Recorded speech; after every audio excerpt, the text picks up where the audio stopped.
Selamat sore, saya sedang berada di pinggir sawah. Sebelah selatan saya ada Sungai Bengawan Solo. Beberapa orang memancing, beberapa petani sedang memberikan pupuk, dan saya sedang tenguk-tenguk di sini untuk menikmati sore yang indah ini. Saya tidak sendiri karena saya ditemani oleh sebuah buku.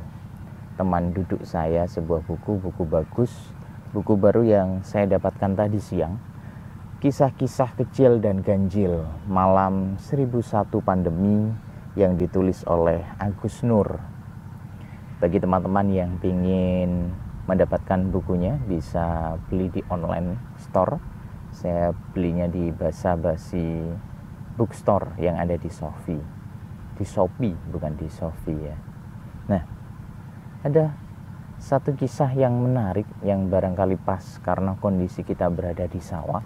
Akan saya bacakan satu kisah tentang persawahan. Apa itu kisahnya? Mari kita simak.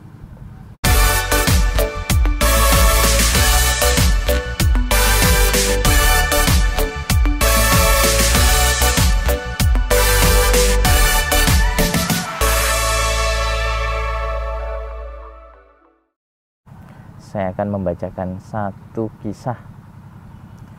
Kisahnya tentang kisah sebiji padi dan ular sawah. Ada di halaman 45. Akan saya bacakan. Kisah sebiji padi dan ular sawah.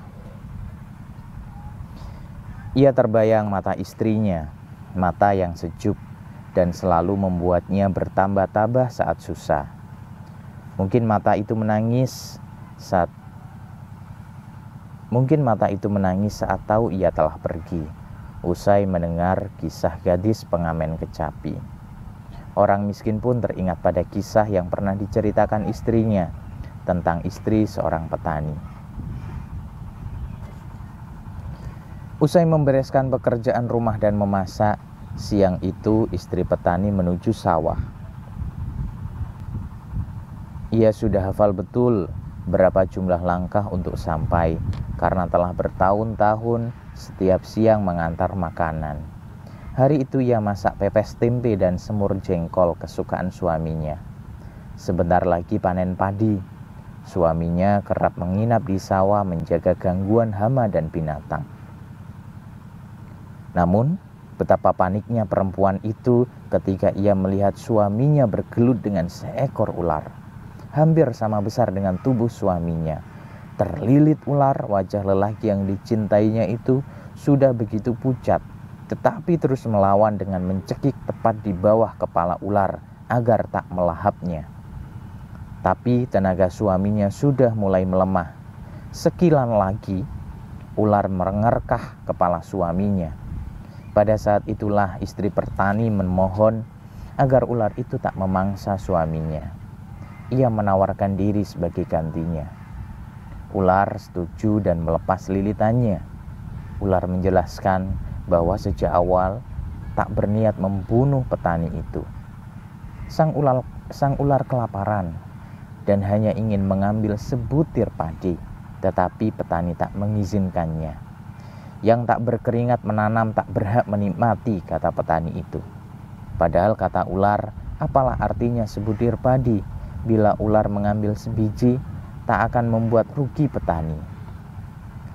Namun, bila kau memang mau menggantikan suamimu untuk kumangsa, cukuplah aku minta dagingmu seberat biji padi saja, kata ular. Istri petani menimbang sebiji padi dengan tangannya, kemudian mengerat jarinya. Ia mengira itu lebih dari cukup dibanding seberat sebiji padi. Tetapi sebiji padi itu ternyata lebih berat dari sekerat jari itu. Istri petani kembali mengerat secuil daging dari tubuhnya, tetapi sebiji padi itu menjadi semakin lebih berat, hingga perempuan itu harus mengerat seluruh tubuhnya dan menyerahkan kepada ular, karena berat sebiji padi itu seberat tubuhnya. Lelaki tua teringat saat dulu mendengar istri saat mendengar istrinya menceritakan kisah itu, ia malah tertawa, menganggap betapa boros istri petani itu. Kini, setelah mendengarkan kisah gadis pengamen kecapi, ia jadi mengerti betapa tak mungkin bisa diukur cinta istri petani itu pada suaminya. Bila seluruh permata di dunia ditimbang, tak akan pernah menyamai cinta itu. Orang miskin itu merasa tolol karena telah diam-diam meninggalkan istrinya karena hanya ingin punya permata. Itu salah satu kisah yang ditulis oleh Agus Nur.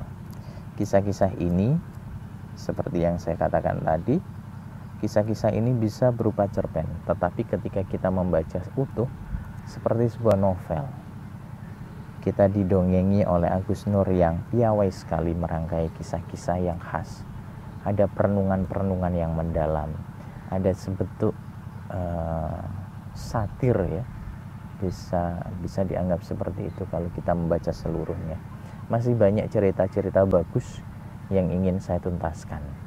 Karena ini sedang di sawah, saya menceritakan tentang kisah petani dan seekor ular tadi. Sebiji padi, apa tadi judulnya? Sebiji padi dan ular kalau nggak salah ya. Ya, kisah-kisah memang ganjil. Dari kisah ular tadi, yang ganjil apa? Ganjilnya adalah masa ular pengen makan padi? Itu kan ganjil. Harusnya ular makan tikus, bukan ingin makan padi. Karena ular kan karnivora. Masa karnivora makan tumbuhan? Harusnya Mas Agus Nur, petani tadi, melawan tikus besar sebagai hama padi. Kalau melawan ular, seharusnya petani tadi menjadi temannya, bukan musuhnya. Tetapi karena namanya kisah ganjil, yaitu salah satu keganjilannya. Keganjilan berikutnya, buku ini mempunyai 8 bagian. 8 itu kan genap, bukan ganjil. Kenapa disebut kisah ganjil? Tapi karena 8 lalu disebut ganjil, itu juga keganjilannya.